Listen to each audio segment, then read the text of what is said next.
बिस्मिल्लाहिर्रहमानिर्रहीम। अस्सलाम वालेकुम नाज़रीन, मैं हूं अहमद फ़वाद और आप देखते हैं मुझे मेरे यूट्यूब चैनल और फेसबुक पेज पर। नाज़रीन, बड़ी खबर और ब्रेकिंग न्यूज़ के साथ आज के इस व्लॉग में आपकी खिदमत में हाजिर हुआ हूं। शहबाज हुकूमत बनाने वाले जो हैं वो पीछे हट चुके हैं, क्योंकि इमरान खान साहब की जानिब से सबकी हवा जो है वो निकाल के रख दी गई है। मामला क्या है, इस हवाले से कुछ एक्सक्लूसिव तफसीलात हैं जो कि आज के इस व्लॉग में मैं आपके साथ शेयर करने जा रहा हूँ। कुछ रोज़ कबल नाज़रीन, बल्कि मैंने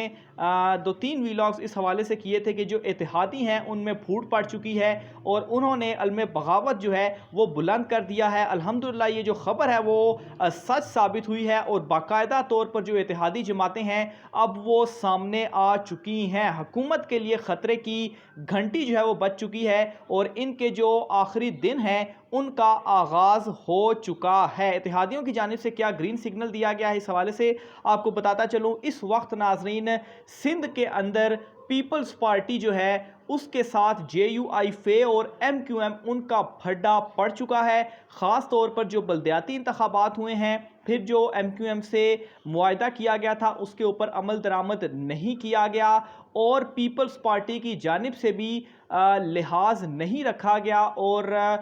तनकीद या उल्टा जो जवाब है बजाय इसके कि मनाया जाए ऐसा नहीं किया गया, बल्कि उल्टा ऊपर से उनके चढ़ाई पीपल्स पार्टी की जानिब से की गई है। JUI और MQM सिंध के अंदर ये जो फटा है ये बाकायदा तौर पर पड़ चुका है और MQM की जानिब से आज असेंबली फ्लोर के ऊपर इस बात का जो इजहार है ये भी किया जा चुका है। इसके अलावा इत्तेहादी ये भी कह रहे हैं कि इमरान खान साहब की जो हुकूमत थी वो हमारे लिए अच्छी थी, हमारी सुनते भी थे और हमें अरबों रुपए के फंड्स भी जारी किए गए थे, लेकिन ये जो हुकूमत है उस वक्त तो बड़ा हमारे पास आई और हम किसी की मोहब्बत में इनके पास गए, लेकिन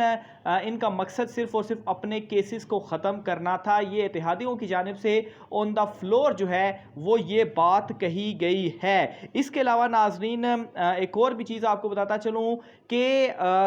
MQM के अलावा जो ANP है, ANP ने भी अब लताड़ना शुरू कर दिया है मौजूदा हुकूमत को और ANP ने जो सवात इलेक्शन में एक नशिस्त थी जिसमें ANP और ये सारी जो टोला है नून लीग पीपल्स पार्टी, ये ANP के इत्तेहादी बने हुए थे और एक साइड पर अकेली पाकिस्तान तहरीक इंसाफ थी और पाकिस्तान तहरीक इंसाफ ने सवात की वो नशिस्त जो थी माफ़ कीजिएगा, वो नशिस्त जो थी वो भारी मार्जिन के साथ 3000 के करीब वो मार्जिन था, वो नशिस्त जीती और ANP उस नशिस्त के हारने का ज़िम्मेदार मौजूदा हुकूमत को करार दे रहा है और उनकी जानिब से कहा गया है कि ये जो आपने महंगाई की इसकी वजह से जो आपका नाम हमारे साथ जुड़ा, लोगों ने हमें मुस्तरद किया और फिर ऊपर से आपके जो यहाँ के रहनुमा थे उनकी जानिब से भी हमारी मदद या हमारी जो सपोर्ट है वो इलेक्शन कैंपेन या इलेक्शन के दौरान नहीं की गई। तो ANP ने वाज़े तौर पर लताड़ दिया है, जबकि दूसरी साइड पर जो BAP जमात है वो ऑलरेडी पहले से ही नाराज़ हैं और सबसे पहले उन्होंने ही नाराज़गी का जो इजहार था वो इस हुकूमत से किया था। दूसरी साइड पर शहबाज शरीफ मनाने में तो लगे हुए हैं इत्तेहादियों को, लेकिन इत्तेहादी ये डिसाइड कर चुके हैं ना, इत्तेहादी उनसे मान रहे हैं और लग ऐसा रहा है कि जो इनके पीछे खड़े हुए थे वो अब आहिस्ता आहिस्ता इनके पीछे से हटना शुरू हो चुके हैं, क्योंकि हालात जो हैं वो बहुत ज़्यादा ख़राबी की तरफ इस वक्त जा चुके हैं। इसके अलावा नाज़रीन MQM ने वाज़े तौर पर यह कहा है, बल्कि उन्होंने ये फ़ैसला कर लिया, उनकी बड़ी एक अहम मीटिंग भी हुई है कि अगर गवर्नर सिंध का जो ओहदा है वो उनको ना दिया जाए, ना दिया गया या उनके साथ जो मुआहदा किया गया था पीपल्स पार्टी ने अगर वो पूरा नहीं किया गया तो जितना मर्जी प्रेशर हो, जो मर्जी प्रेशर हो, कुछ भी हो, हम मौजूदा हुकूमत से अलहदा हो जाएंगे। और ये सारी जो इत्तेहादी जमातें हैं ये इस वक्त तैयार बैठे हुए हैं, सिर्फ एक कदम उठाने की देर है और किसी भी जमात की तरफ से पहल की गई तो बाकी जमातें उसके साथ साथ जो है वो शहबाज हुकूमत से अलहदगी इख्तियार कर लेंगे। इसके अलावा नाज़रीन हमज़ा शहबाज जो हैं उनकी पंजाब हुकूमत भी उसके ऊपर भी जो ख़तरा है वो मंडला रहा है। आज तो ये की जा रही थी कि लाहौर हाई कोर्ट का फ़ैसला आ जाएगा, लेकिन आज भी फ़ैसला नहीं आ सका और अभी तक की इत्तलात के मुताबिक कल 12:30 बजे जो फ़ैसला है वो सुनाया जाना है। और इस वक्त जो लग रहा है, अगर ये फ़ैसला आ जाता है कि दोबारा से वज़ारत आला का इलेक्शन होगा, तो पंजाब हुकूमत गई और फिर उसके बाद पंजाब हुकूमत के जाने के बाद एक तो जो ज़िमनी इंतखाबात हैं वो इनके लिए बहुत ज़्यादा मुश्किल हो जाएंगे, क्योंकि ज़िमनी इंतखाबात में ऑलरेडी इनके लिए बहुत ज़्यादा टफ़ सिचुएशन बनी हुई है। हालांकि ये इनके इख्तियारात और जो हुकूमती मशीनरी है इनके पास बिल्कुल उसको इस्तेमाल ये फुली तरीके से कर रहे हैं, लेकिन उसके बावजूद भी जो कंपेन या जो एक बयानिया इमरान खान साहब का चला हुआ है, लोग उससे पीछे हटने को तैयार नहीं हैं। दूसरी तरफ नाज़रीन, इस वक्त कोशिश ये भी की जा रही है कि इमरान खान साहब जो 2 जुलाई को जलसा करने जा रहे हैं इस्लामाबाद परेड ग्राउंड में, उस जलसे से रोकने की इमरान खान साहब को कोशिश जो है वो की गई है। बाकायदा तौर पर इमरान खान साहब ने जो इजाज़त मांगी थी वो इजाज़त जो है वो हुकूमत की जानिब से नहीं दी गई। अब परेड ग्राउंड के अंदर जलसा करने में क्या हर्ज है, वहाँ पर अंदर जलसा करने की इजाज़त क्यों नहीं दी गई? वो तो एक अलहदा से मुकाम है और उससे कोई रोड भी बंद नहीं होगी, लेकिन इतनी ये घबराई हुई है इमरान खान साहब से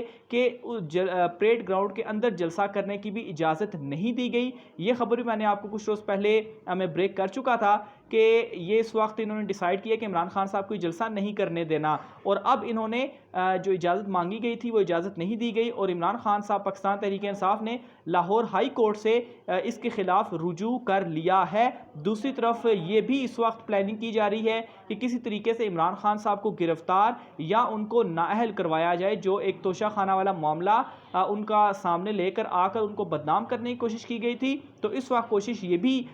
डिस्कशन काफ़ी ज़्यादा हुई है, लेकिन इसके ऊपर जवाब यही आया कि ऐसा करना इस वक्त नामुमकिन नज़र आ रहा है। गिरफ्तारी की गई तो उसके ऊपर रिपोर्ट्स मौजूद हैं, जो एक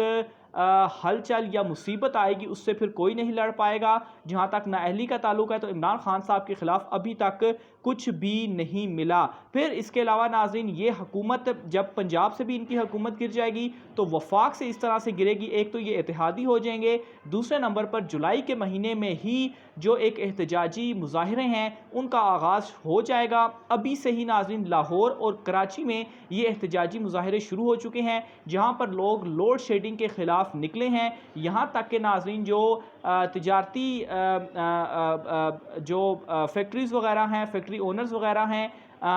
या जो दीगर बड़े बड़े जिनकी तिजारती सरगर्मियाँ हैं, वो उन लोगों की जानिब से भी ये जो मौजूदा बजट आज मंजूर किया गया है इसके ख़िलाफ़ जो महंगाई का तूफ़ान आएगा इसके ख़िलाफ़ भी उन्होंने एहतजाज की तैयारी पकड़ ली है। इसके अलावा जो मज़दूर हैं, ताजर बरादरी होगी, ये सारे जुलाई के महीने में आप देखेंगे कि एहतजाजी मुजाहिरों का एक आगाज़ किया जाएगा और इन तमाम तर चीज़ों के साथ ही मौजूदा हुकूमत अपने हाथ खड़े करने पर मजबूर हो जाएगी। आखिर में नाज़रीन, आपको एक और जो बड़ी अहम खबर है वो भी मैं देता चलूँ। उससे पहले MQM की एक अहम चीज़ जो है वो मैं मिस कर चुका हूँ, वो दोबारा आपको बता दूँ कि सिंध और कराची के जो लोग हैं वो इस वक्त MQM को उन्होंने ये कहना शुरू कर दिया है कि आप जो उनके अपने जो पक्के वोटर्स हैं, जो दूसरे वोटर्स को भी लेकर आते हैं, उन्होंने ये आप कह दिया है कि अगर आप मौजूदा हुकूमत से अलहदा नहीं होते तो फिर हम भी आपको वोट नहीं देंगे। ऑलरेडी इस महंगाई की वजह से लोग हमसे दूर जा चुके हैं। आखिर में नाज़रीन, जो महंगाई का तूफ़ान आ रहा है, IMF ने कर्ज देने के लिए जो 4 शराइत रखी हैं उसकी कुछ तफसीलात मैं आपके सामने मुख्तसरन सी रखता हूँ। एक तो IMF ने यह कहा है कि पेट्रोल की कीमतों में रद्दो बदल पर हुकूमती कंट्रोल ख़त्म किया जाए और मार्केट कीमतें मुकर्रर की जाएं, और ये IMF का कर्ज लेने के लिए ये शर्त पूरी करनी पड़ेगी। दूसरे नंबर पर जो नए मंजूर शुदा नैब कवानीन है इस पर नज़रसानी की जाएगी, जिस पर इमरान खान साहब भी सुप्रीम कोर्ट गए हैं। तीसरे नंबर पर नाजरीन, जो पेट्रोल और डीज़ल लीवी है इसकी काबीना से बाकायदा तौर पर मंजूरी की जाएगी। और आखिर में नाज़रीन, जो चौथी शर्त है वो ये है कि जुलाई से बिजली की कीमत में 3.5 यानी कि 3.5 रुपये इजाफा किया जाए। तो ये इनिशियल तौर पर IMF की 4 शराइत सामने आई हैं, और अभी इतना सब कुछ, इतनी महंगाई करने के बावजूद भी ये शर्तें हैं IMF की, जो पूरी होंगी तो फिर मामलात मज़ीद आगे चलेंगे और ये इन्होंने करना ही है। और मैंने आपको कहा भी था कि 300 रुपये तक पेट्रोल जाएगा और ये 50 रुपये लीवी लगाने के बाद 300 रुपये तक पहुंच जाएगा। बिजली की कीमतें बढ़ेंगी, महंगाई का एक तूफान आएगा। और इसके अलावा एक जगह जहां पर ये फंस रहे हैं, जो नैब कवानीन इन्होंने पास किए, जिस पर इमरान खान साहब भी सुप्रीम कोर्ट में गए हैं, उस पर भी IMF ने इनको फंसाया है कि इन कवानीन के ऊपर आपने नज़रसानी करनी है। तो बहरहाल इस वक्त जो मौजूदा हुकूमत है ये तमाम तरफ से फंस चुकी है और जो इनको लाने वाले हैं वो भी आलमोस्ट हाथ उन्होंने उठा चुके हैं। और ये हुकूमत का आप देखेंगे कि आइंदा आने वाले दिनों में मज़ीद जो है इस हुकूमत को जो एक लॉस है वो उठाना पड़ेगा। मज़ीद तफ़सीलात भी आपके साथ शेयर करता रहूँगा। आज की व्लॉग से इतना ही, मुझे इजाज़त दीजिए। अल्लाह हाफ़िज़।